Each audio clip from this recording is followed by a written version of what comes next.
YouTube, what's going on? What I'm going to show you right now is I've had a lot of people ask me how I replace the rear shock bolts in my 96 Jeep Cherokee, also known as my heap.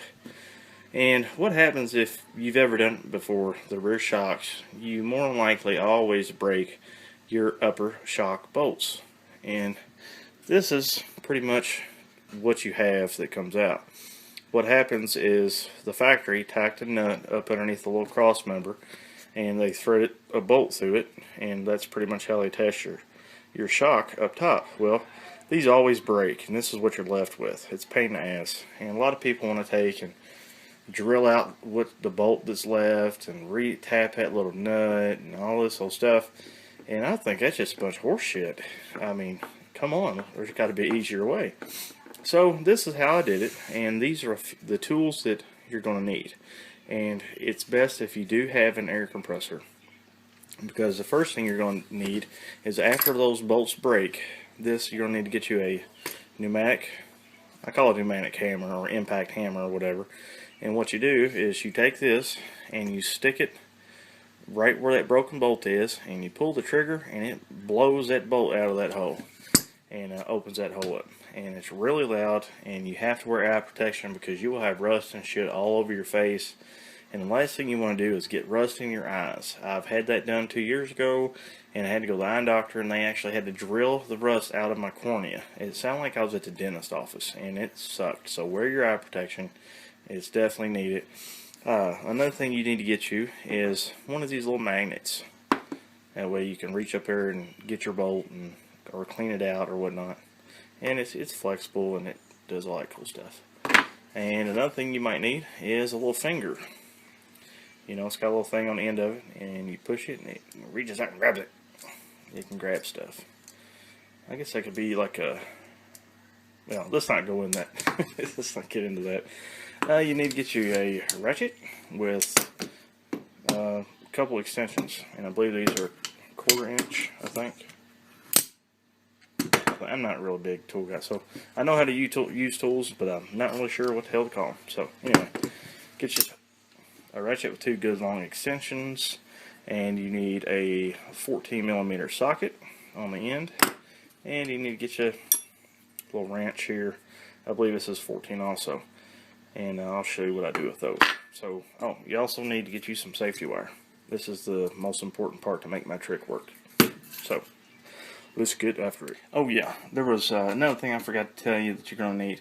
You're going to need to go to your local hardware store or a Tractor Supply, and you need to get new bolts. And these aren't what I actually used, and I just got these out of my scrap box. But you're going to need 4 grade 8 bolts that are like 1.5 inches long. They could be 2 inches because it doesn't matter. I just got 1.5 inches. And I believe they are 1/4 of an inch in diameter. You know, 1/4 inch right there. And you're going to need 4 lock washers and 4 nuts. And that's the other stuff you're going to need. So, okay, it's time for me to get back up underneath my heap. Okay, folks, it's me with my big fat sexy glasses on. Now, first thing you need to do is get your safety wire. That little piece of wire that I showed you. See, little safety wire. Okay, now I actually tried to take one of my shock bolts out, but I forgot I Loctited the dog shit out of it, and it will not come out. So there's another hole in that same cross member up here that I'm going to show you. So anyway, first thing you do is take your long piece of wire, okay, and you're going to route it up inside the cross member down through a little hole, okay. Okay, now you're going to have to forgive me for this being shaky because I'm trying to do this with like one hand. Okay, now pretend that this hole is one of those holes, okay? Now take your wire and run it up through until you can feed it into the little hole. And normally this wouldn't take but a few seconds, but since I'm trying to do it, oh fuck, never mind, I'll shut up because it actually worked. So get my big old monster hand out of the damn way. Okay, now that your wires pulled through, okay, now's when you want to get out of the way, wire. Now's when you want to thread it onto your bolt. Okay, now that you got your bolt, you want to take your safety wire and start at the very base of your bolt, right against the log washer, and then just wire it inside the threads all the way to the end, and pull it as tight as you can. Try to utilize every little thread on that bolt. Now do that just in case the wire wants to come off. There's plenty of threads to hold it. Okay. Now you want to make sure that you want to use the end of the wire that's going to go up into the big hole and come out through the little hole. This is going to be pulled down into the hole. Okay.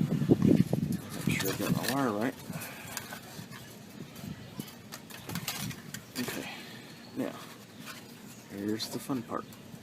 Give me 1 second. Okay, now we got the bolt attached to the wire. Now, what you want to do is slowly pull your wire. See how the bolt is going up in first through the hole?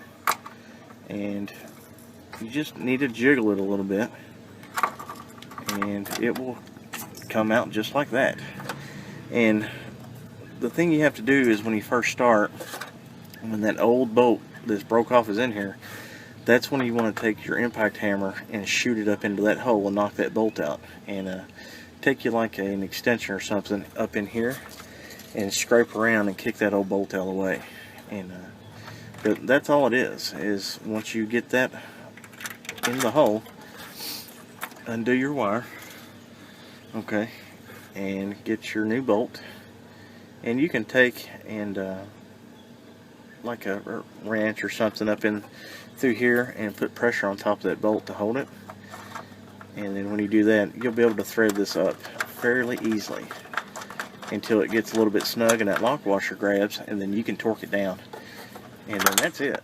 Shit, that's all I did. I put a little bit of Loctite on it, and that's how I fixed my rear shock on my Jeep Cherokee.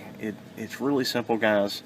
So fuck all that drilling out hose and retapping thread, all that that's dumb. Do it this way. Use grade 8 hardware. You'll never have to worry about it again. It's super simple. So guys, I think I need a beer. So I'll talk to you guys later. Hope you like this video.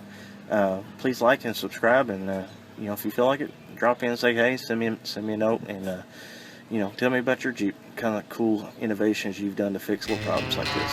So guys, I'll talk to you later.